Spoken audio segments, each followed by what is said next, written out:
Hi everyone, my name's Neil. Welcome to Leap's online video series called Mood Matters. In this session, we will be exploring emotions and conflict.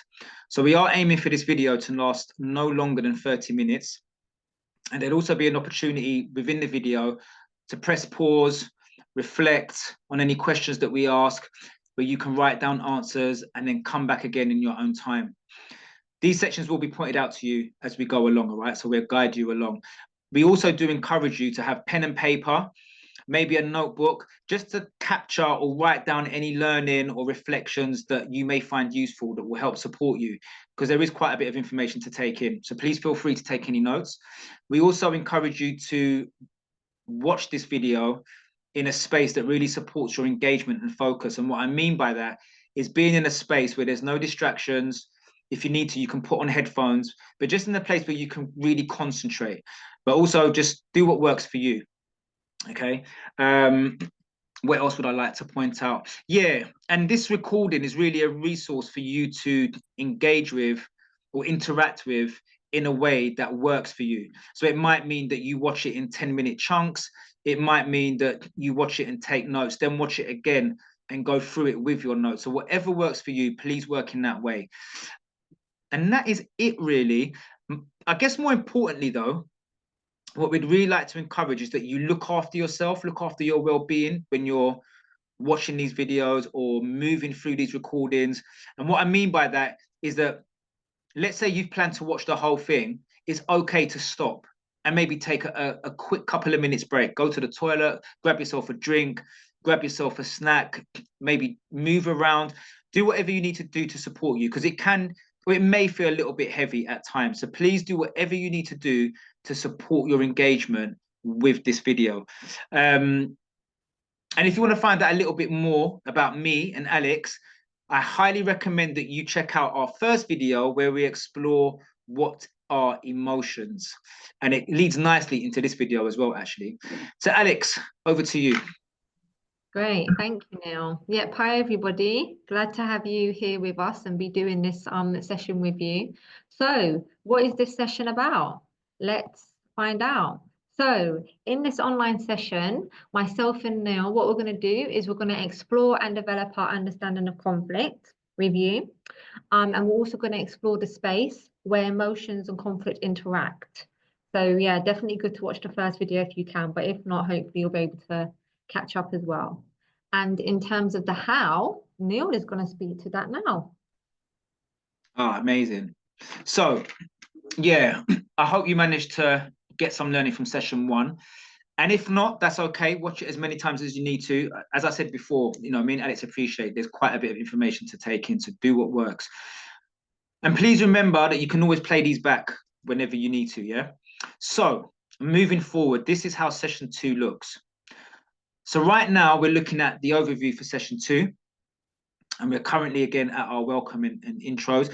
Alex has done the session overview. Have you done the session overview, Alex?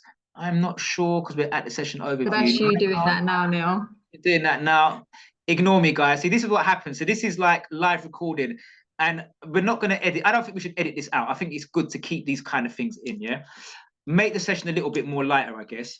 So what we're going to do now is we're going to move into our check-in. And then we're going to look into what is conflict. And we're going to explore emotions with conflict, or emotions and conflict, and then end, as we did with session 1, with a summary and a closing. So in terms of how we work with you and complete the above, just like in our first session, we're aiming to make these videos interactive, and therefore there'll be moments for you to pause and do some reflection, take some notes. And again, we'd encourage you to make use of the video in a way that supports your learning needs, whatever that is for you. Something to consider, maybe, is to have a work buddy. So someone that you watch the video with, because one of you might be good at listening, the other one might be good at writing. So that may be something to consider. I know sometimes that does work for me, but whatever works for you.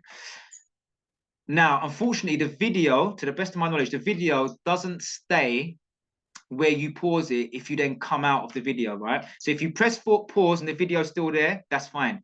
If you press pause and then potentially go into a different app, the video may go back to the beginning. So anytime you press pause, just make a note of where you are. I think I've covered everything. I don't want it to be too wordy. I think I've covered everything. Alex, I'm going to hand over to you for the check-in. Great, thank you, Neil. And yep, I think you have covered everything. Great, so let's do the check-in. Oh, lovely, nice weather symbols on there. I'm loving this image that we've got. So yeah, we're going to offer a space up now to do a check-in. And this is a practice that Leap do in our sessions, and it's something that we do because it's a great way that actually gets people to not only come into any of our sessions, but it's also a great way for people to actually pause and actually check in with themselves a bit.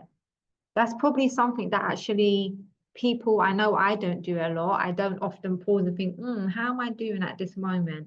Or what's going on with me at this moment in time? Because life can just be so busy.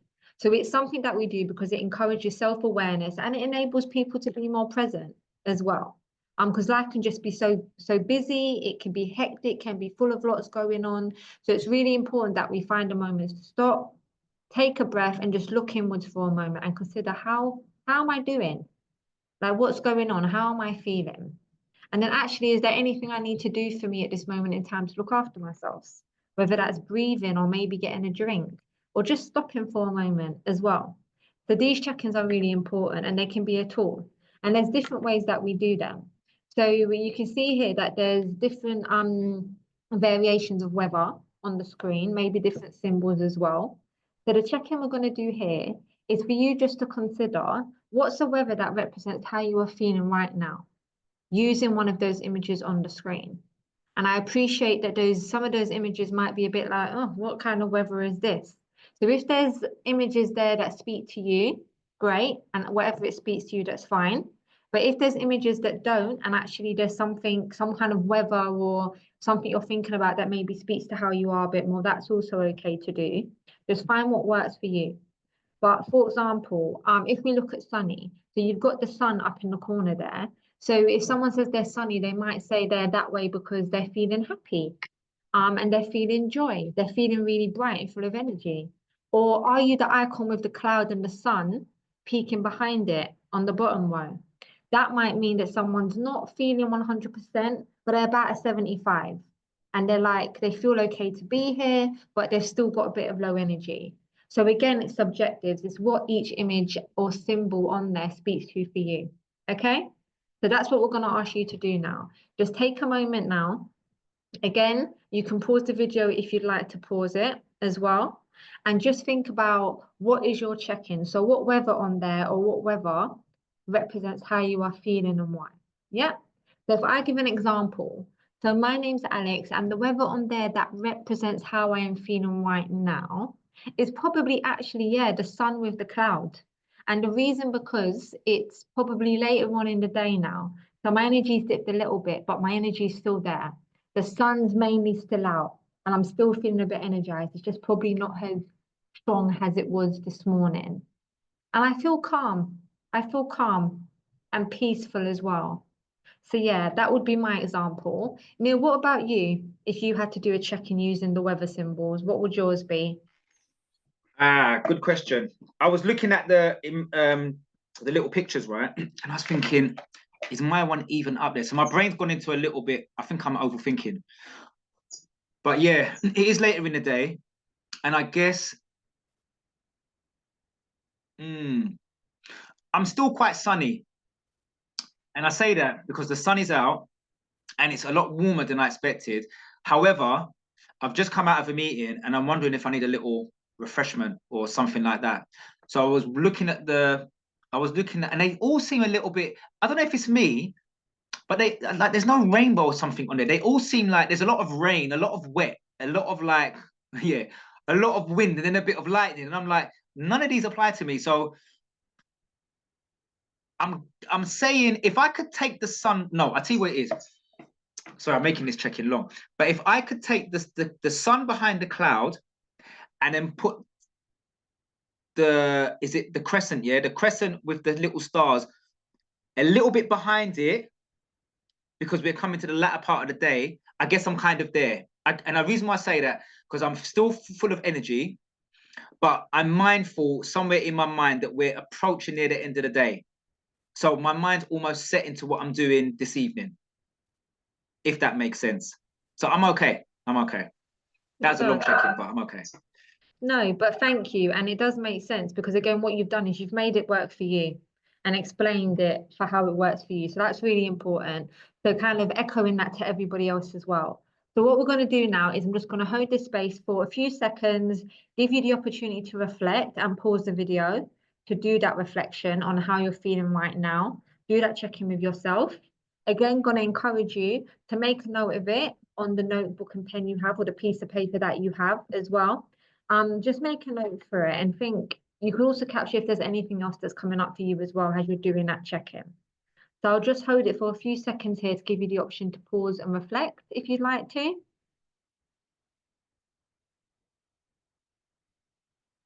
Great, well done. So hopefully you've been able to identify what weather icon there describes how you're feeling right now. And again, if not, that's okay. Maybe you can pause the video again, give yourself a bit more time as well, because these are practices. It's not something that everybody does, so it could take time to get into. So you could pause the video again and give it a bit more time and give it another go. But if you're still unsure, that's okay too, okay? Because even being able to identify that is amazing, and it's important that you can acknowledge that. So thank you for taking the time to do the check-in. So Neil, I think I'm passing it back to you. Yes, amazing. Thank you. So, So now we're going to explore emotions and conflict. And I want you to consider the following questions. So the first question is, when you hear the word conflict, what words come to mind? So when you hear the word conflict, what words come to mind? And don't worry if you haven't got a lot of words, it's fine. But even if you've got a couple, that's fine. So write these down. What words come to mind? The second question is, what feelings are there in conflict? What feelings are there in conflict? How do you think conflict might make certain people feel, right? What might come up for people? Might they be sad? May they feel unsure? May they feel unhappy? So what kind of feelings are there in conflict for different people, right? And the last question is, what causes conflict? Think of some of the things that might cause conflict. And one of the best ways to think about these questions are, just think about school, think about yourself, think about school, think about home. And we're going to look at some of the answers, right? We're going to look at some of the words that come up that could be associated with these three questions. So before we explore this in detail, you might want to press pause now to give yourself some time to answer these questions, and then see what answers you come up with, and then press play, and then we'll continue. So at this point, press pause. Amazing. Now, I'm hoping you've managed to come up with some words, but if you didn't, that's fine. And please don't count how many words you've done. It's not about how many words you can find. It's just about what comes to mind, right? So moving forward, let's have a look at the first one. So what words come to mind when you hear the word conflict? Okay, amazing. So thank you for taking the time to do that. So let's see if some of your words and ideas match with some of ours. So just a side note, these words and ideas were that we're sharing and that we're going to share. They are a compilation of answers that came up in various group sessions that we done with other participants of various ages, so some adults and some young people. So these are some of the words that came up from our discussions. And you never know, you may have guessed some of these too. But as I said, there's no right or wrong. So when we hear the word conflict, we think of war, power, growth, external, sexism, prejudice, internal, necessary, silence, uncomfortable, swear, fighting, violence, relational. Okay, that's an interesting one. Relational, social media, arguments, racism, shouting, and global warming. Quite a few words there. Alex, are there any words that came up for you that you'd like to or any words? Actually, no, let me reframe that. Are there any words here? Yeah, are there any words here that you'd like to speak to? Oh Lord, there's loads, but I think definitely that one around like internal and external.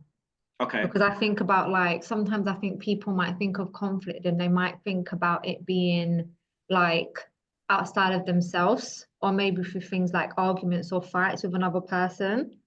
But Mhm. for me, a key thing I realized when I started doing my journey with Leap was about like how conflict doesn't need another person. It can be within me. I can be in conflict in myself about something that's happened or something I've done, or maybe just something as simple as deciding how I'm going to do my hair that day. So it can be internal. And there's something Okay. about how I navigate that. And can it sometimes spill out to have conflict with other people, maybe? Mm. Yeah, the internal and external. Okay, amazing. Thank you. And I guess, yeah, that makes sense, right? Because something you said that I really picked up on was a conflict that starts with yourself and then actually, for whatever reason, then spills out and then it becomes a conflict with someone else. So that's interesting. That's an interesting one. Thank you. Amazing. Okay. So the second question was, what feelings are there in conflict? What feelings are there in conflict? And again, at this point, I'll invite you to pause your video, think about the question, maybe write some words down if you didn't get to before, and then we'll come back. So I'm going to invite you to pause here.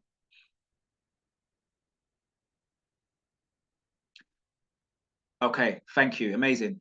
So again, don't worry if you need more time. You can press pause again and then join us. It's fine. So Alex, can you bring up the words for what feelings are there in conflict, please? Thank you. Okay. So if we look at these words now, we have happy, angry, surprised, sad, disrespected, fearful, grateful, love, calm, pride, disgust. Okay. Guilty, annoyed. Hmm. Okay. So looking at these words, right? This is interesting. So the one that sticks out for me, and sorry, Alex, I'm going to put you on the spot a little bit here, but what's your take on love being a feeling in conflict? What's your take on that? Because yeah, I didn't notice that before. Do you mean in terms of like how it can occur, or if it is a feeling, or? I guess, well, let's look at the question, yeah? So the question is, what feelings may come up in conflict? And here, this particular person, or these particular people that have contributed here, they've said that love can be a feeling that comes up in conflict. So I guess maybe speak to it how you understand it, I guess. Yeah, no. I mean, it's interesting. So I guess when I think about love, I think it can be like a complex emotion when you love somebody, but then there could also be lots of like different feelings within that, things like Mm. joy and acceptance and things as well. I think in conflict, I think for me, conflict can definitely come out of relationships with somebody and like loving that person. And sometimes actually maybe it can come from a place where someone loves someone quite a lot, that the conflict is over maybe something that person is or isn't doing that could be affecting their quality of life or something. So I don't know, maybe if I think about like a child and their parent, but when the child's an adult, and maybe that adult is looking after their parent, but the parent has habits that are harming their health. So there might be conflict that happens there, but there's like that could also have like love within it Yeah, I hear as you. well, if that makes sense. No, I hear you. And the reason why I was asking you actually, because when I saw it, my initial thought, or my first thought, was conflict of being in love. Do you get what I mean? So you're in a relationship, you're in love, or you don't have to be in love with a person. You could be in love with something. So I don't know. Let's say like you love your trainers, right? And then you go out, or you're traveling on London Underground, and someone accidentally steps on your trainers and mashes them up. And I guess not mashes them up, but let's say it's been raining, so they get dirty. There's conflict that occurs. So I saw it in that way initially, and so it's nice that me and you had two different perspectives on this. And I guess I'm talking to the point of conflict is like that. People think different things, and conflict affects people differently, depending on what it is. So yeah, it was interesting. Thank you for your perspective on that. Brilliant. Okay, so the final question. So in your opinion, what do you think causes conflict? In your opinion, what do you think causes conflict? And again, like before, please pause the video here, take some time to think about possible answers. And then in a moment, I will ask Alex to bring up the next set of words. Okay, so Alex, if you wouldn't mind doing the honors, please. So we're looking at, what do you think causes conflict? Interesting one. So some of the causes, we had social media, differences, opinions, jealousy, money, ISMs, politics, unfairness, police, cost of living, family, territory, revenge, and teachers. So again, these are just some of the answers, or just some of, we picked some answers from a list of answers that were shared in various group settings from young people and adults alike. So I'm guessing here territory is referring to postcodes, maybe schools, different areas and stuff, right? And family, I guess family could be expanded to include poverty, abuse, poor living conditions. Yeah. One that I don't know. I'm going to say don't know. ISMs, Alex, enlighten me. Do you know? Yeah, so that's just the isms. So things like racism, sexism, ageism, ableism, all Okay, the I got you. isms, I I think, got cause you. conflict. Sorry, I thought it was them abbreviations. I thought it's like those abbreviations. Yeah. So my bad. I saw isms and thought, what does ISM stand for? So isms, like isms and schisms. I got you. Okay, amazing. Yeah, I think most of them on there speak to me. They make sense to me. Is that the same for you, Alex? Do you think with this? Yeah, no, there's loads on there that make sense to me. I mean, even when I think about words like power on there, and just how, like, maybe is it about how power is being used? Is it about a group or person having more power than somebody else that might cause conflict and telling people what to do or how to be, or yeah, personal Okay. power. How do we use our personal power? Do we have conflict then over the decisions or the things that we've done, choices we've made? So yeah, they definitely will speak to me. That makes sense. And I guess social media is one that always comes up when we work with young people.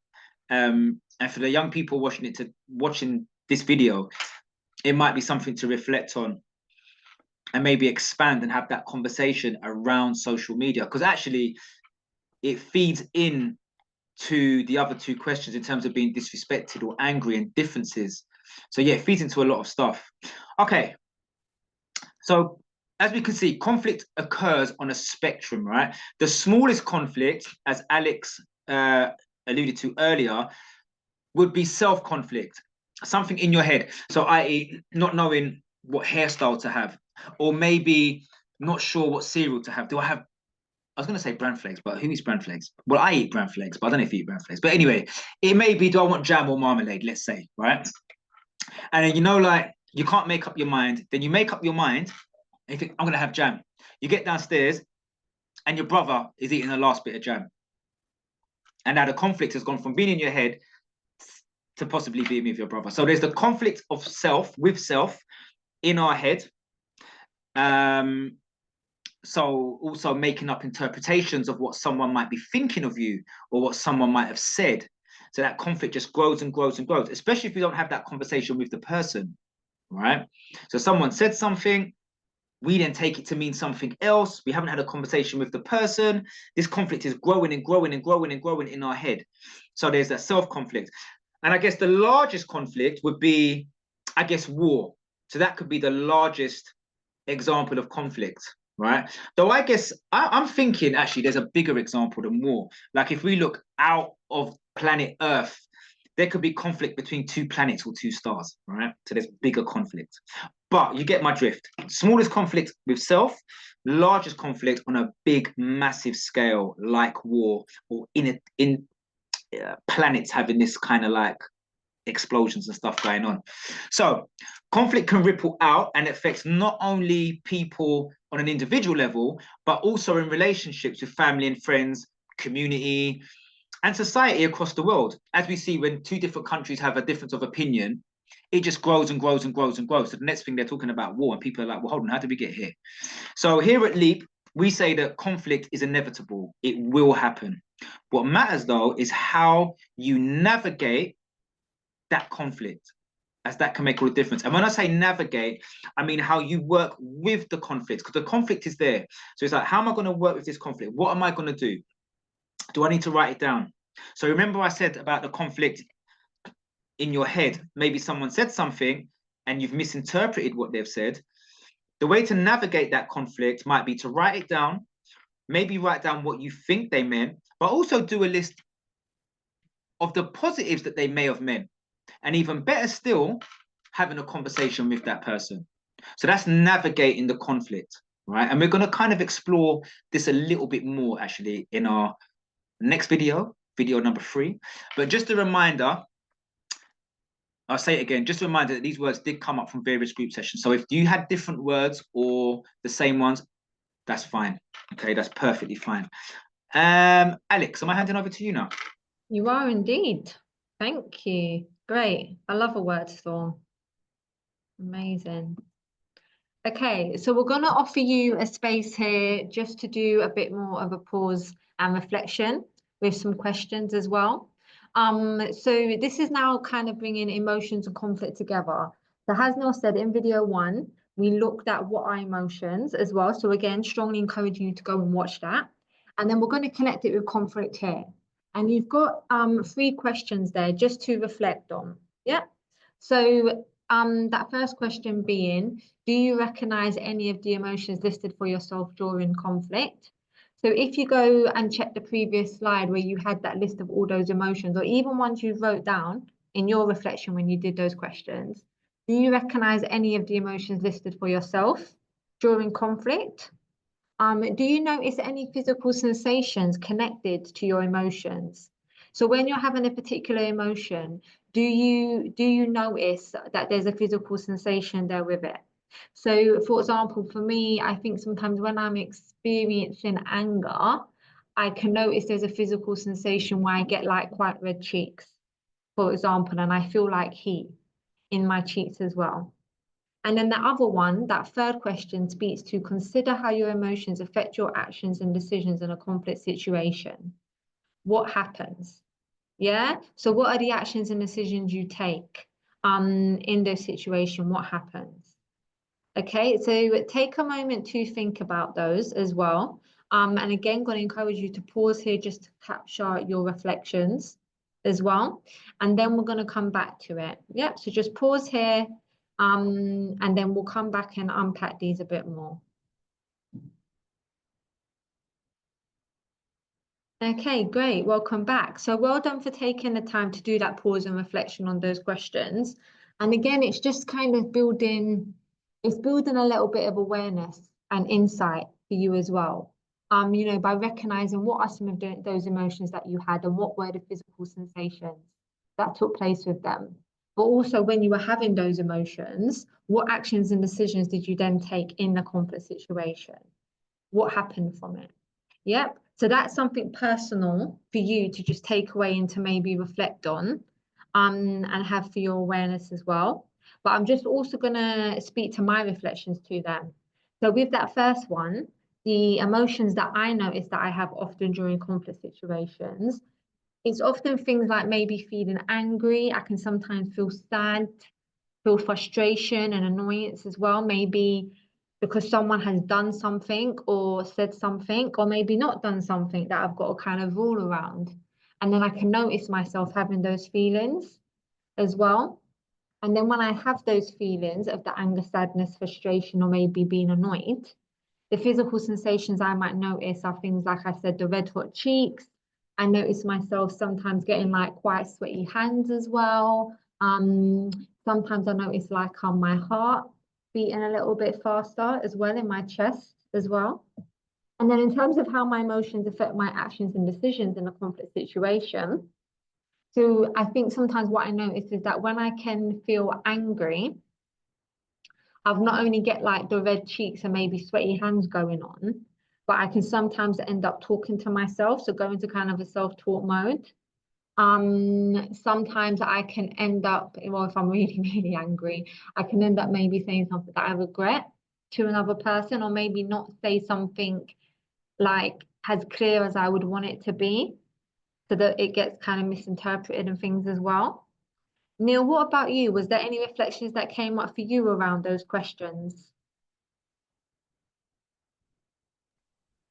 Sorry, Alex. You know I'm not techie, so literally I'm finding the finding the button to take me off mute.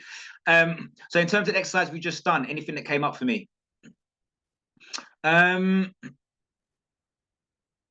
was quite a few things I guess I could relate to, but something that really stood out for me was that depending who the conflict with, sometimes depends on how I react to that situation. So if it's family, I'm more likely to be internal. So the conversations are more up here as to out here, because maybe they're older, maybe I'm mindful that they may not have understood the situation, or I'm mindful of how they are, so I know them, so I can navigate that conflict a little bit. I wouldn't say it's easy, but it's I guess I know what to do more, even though I might be frustrated, right? Whereas but I still may feel disrespected. I still may feel a bit angry. It's not I don't feel those stuff. I still do. But I guess with family it's different. Whereas if it's maybe with friends or acquaintances, the conflict feels different. That feels just different. That feels like I'm being violated because it's someone that I don't have that necessarily that close relationship. More in terms of say acquaintances, not friends, because my circle we're quite tight. But I mean just acquaintances. I think the conflict feels different for me. So I think my body may have the same sensations.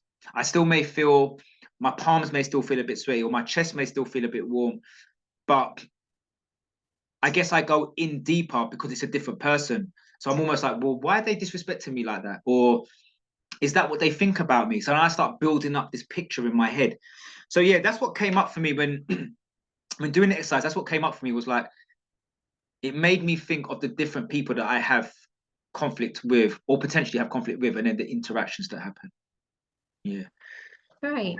Thank you, Neil. And I think you bring up a really important point there, because I know often when we've done something like the word storm that you were doing before, there is this thing where people also talk about like where it happens and who it happens with. And I think you brought up a real important point where I think something that can affect the conflict, how someone deals with it or how it unfolds, is definitely, who's it with? And like, how are you showing up? Where's the kind of goalposts, depending on who it's with as well?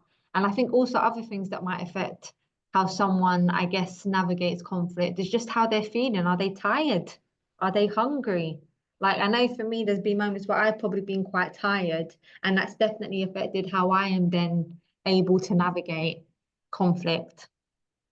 So yeah, I appreciate those insights. And everyone else, hopefully you've been able to capture some things down for each of these questions as well. But if you haven't, again, you are welcome again to pause the video and give yourself some more time. But a final thing I probably want to say before we move into closing this session is just that a key area of self-awareness, which we're talking about here as well, is increasing your self-awareness to help you navigate the moments of conflict. It's just kind of having awareness of like, not only your emotions and kind of physical sensations that go with them, but it's also probably about what are the triggers. So what are the things that are happening or being said that are maybe kind of triggering that change in your emotional state and then having conflict happen as well. Because again, being aware of that and then of the emotion that happens and the physical sensations, that can support you with how you're choosing to navigate it. To be aware, are you maybe going into something called reaction? So for me, when maybe someone does something that causes me to feel angry and I'm feeling those red cheeks are a cue for me to be a bit like, oh, okay, I'm feeling angry here. What can I do to kind of maybe bring myself back down, to regulate myself, and then be able to like navigate the conflict, the situation? So it's just important to maybe know those things as well. And again, as you reflect and kind of do this work, this journey, you'll increase that self-awareness as well. Yeah. So let's actually explore this further in the next slide. where just before we move into closing the session, I'm going to invite you here to do another pause and reflect. And this is again where we're just going to ask you to, write down what's one thing you already do or could do in moments of reaction that may help you to regulate yourself in those moments. Okay, and when we use that word regulate, it really means just to be able to probably bring yourself back to like a calm, like state as well. So rather than being up here where there's like maybe a bit of anger, just bring yourself back down, regulate yourself back down as well. And I mean, to give you examples, so for me, I think when I'm probably feeling angry or annoyed and I want to be able to calm myself down and regulate myself a bit more, I often tend to take myself off and go for walks and listen to a bit of music, because that just helps me to ground myself back down and to regulate myself a bit. Neil, what about for you? Is there anything that you do that you'd like to share? Yeah, in terms of what I do to kind of bring myself back down. Yeah, so I guess for me, depending what it is and how I feel, I may ring someone just to kind of let off and let it all out. And then just a lot of the time, the particular people that I talk to will know just to guide me in that moment. So definitely having people that I can tap into. Also, I may go for a walk like yourself. And I guess, what else do I do? Oh, a lot of the time I listen to music.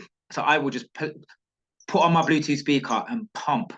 Like I will just listen to music, sing away. And it's generally not a song that kind of gets me hyped up. It might be a song that's happy hype. Do you get what I mean? So not like, yeah, not kind of like hoo hyped, which might make me worse, but more kind of like happy hype. There's something I can sing along to, something that's raising my frequency, it makes me feel better. And sometimes I just sit down. I just sit down with it and kind of scribble, just let it out. It really depends what it is and who it's been with, and also kind of where I am, actually.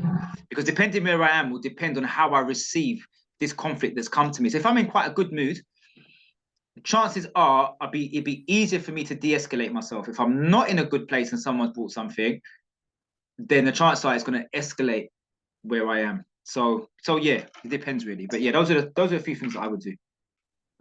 Thanks, Neil. It's funny, as you were talking about music, the Spice Girls popped into my head. And I was thinking, if you want to be my lover. So who knows? But yeah, finding everybody's probably got their own track and style of music that helps kind of regulate them. But great, thank you. Great. So Neil and I have shared. So yeah, again, we're going to encourage you, pause the video, take that moment for yourself to reflect now and write down what's the thing you already do or you could do in those moments of reaction. So when you're maybe feeling triggered by something that someone said or done, you're in a reaction, maybe you're feeling angry, maybe annoyed, maybe frustrated. What's the thing that helps you to regulate yourself, so to calm yourself back down in those moments? So pause the video now and capture what you do or you could do. Great. So welcome back. Thank you for taking that moment to pause as well. And hopefully you've identified at least one practice that you do. And if you haven't, that's okay too. I'd like to share some with you now that you might consider taking away with you and giving a go. So some practices that people often do to help regulate themselves are things like walking, which we both spoke about, breath or breathe. The breath is a powerful thing. It's a powerful thing because it's connected to our central nervous system. It's what can help really for our nervous system to be regulated as well. And we're going to share with you some breath work in another session that we're going to do. But just breathe, take some deep breaths, count, and just use your breath as a way to calm down your nervous system as well. Another one might be listening to music, which we both spoke to as well. But again, finding out what's the music that does that for you, what helps calm you down. Another one, journaling. So I do journaling every day. I write in my journal, and it helps me with reflecting as well. So this could be a practice that you might do or might want to give a try as well. And there's lots of journaling questions or prompts that you could use to support you to do this as well. And finally, Neil spoke to this one. Call a friend. Maybe it helps you if you're annoyed by something, to call a friend and talk it through with them. Hear a different perspective. Have someone that's listening to you and just get it out of your system. But in a safe place, I guess, with someone as well, like on that call, or maybe meet up for or have a coffee or something. But yeah, those are just a few. It's not an exhaustive list. It's just a few to maybe think about. It's just a handful that people might do. And there's so much more. And what's important is exploring different ones and seeing what ones work for you. Because once you know that, you can practice it. And that's a great first step to be doing. So we've come to the end of the video. So just a bit of a summary and a closing. So yeah, this has been a session where we've explored conflict and explored emotions in conflict. And to summarize, conflict can take place in many forms and in many spaces and can have different causes. Conflict is inevitable. It's how someone navigates it that makes a difference.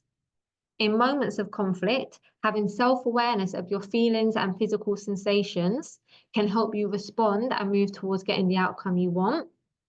In moments of conflict, you only have control over your actions and behavior. So you don't have control over the other person's, yeah? And then you have the personal power, okay? You have that personal power. And finally, as to close the session, we're going to invite you to consider something that you're going to do to look after yourself following this session. So it might be that you're going to give one of those practices a go. Are you going to go for a walk? It might be that you're going to grab yourself some nice refreshments just to replenish yourself and look after yourself. It might be you're going to take some deep breaths. We hope that whatever it is you do, you enjoy it. Neil, anything you'd like to add before we close this session? I just wanted to say, in terms of calling someone, it could be also be a sibling or a family member. But I guess the point we was making was calling someone that you can trust. Yes. So I know when I was younger, I'm still young, but when I was younger, I know that because of my emotional maturity, I would call someone that wasn't necessarily helpful to the situation. And as I've got older, I tend to call people that I know will support me in a positive way. So they won't support me to get more angry or more negative. They won't escalate the mood that I'm in. They actually help me. People that I call now help to de-escalate me and help me see things differently, or offer me a different perspective. So it's really important to think about who you call, who that person may be, and your relationship to that person. So I just really wanted to kind of add that. Yeah, it's really wanted to add that in. That's what we meant by when we said friend. Thank you, Neil. It's important, so thank you. I guess until the next time, because I'm sure you'll see us on another session as well. Just take care, look after yourself, and we'll hopefully see you on another session. Thank you. Take care, guys. Bye-bye. Thank you. Bye. Bye-bye.